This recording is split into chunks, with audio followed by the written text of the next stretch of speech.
এবাৰ কি হৈছিল হৃদয় নামৰ এজন ল'ৰাৰ কেইবাজনো বন্ধু আছিলে আৰু এই বন্ধু কেইজনক লৈ পেলাই তেওঁলোকে এখন মুৰ্গীৰ ফাৰ্মত কৰ্মৰত আছিলে আৰু সেই হৃদয় নামৰ ল'ৰাটো সেই মুৰ্গীৰ ফাৰ্মটোৰ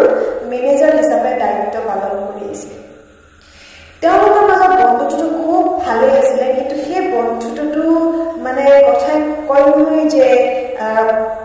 মানে মুখত খুব বন্ধুত্বটো আছিলে কিন্তু ভিতৰত তেওঁলোকৰ কলা এটা ভাৱ আছিলে আৰু তাত এটা ইণ্টাৰেষ্টিং বিষয় যে হৃদয় নামৰ যোনটো ল'ৰা সেইটো এটা বেলেগ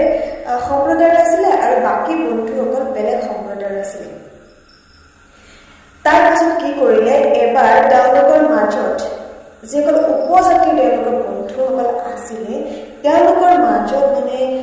তাক কেনেকে পৰাস্ত কৰি পেলাই তেওঁলোকৰ ধন সংগ্ৰহ কৰিব তেনেকুৱা এটা লোভ মেবি সোমাই গৈছিলে তেওঁলোকৰ মাজত সোমাই যোৱাৰ পাছত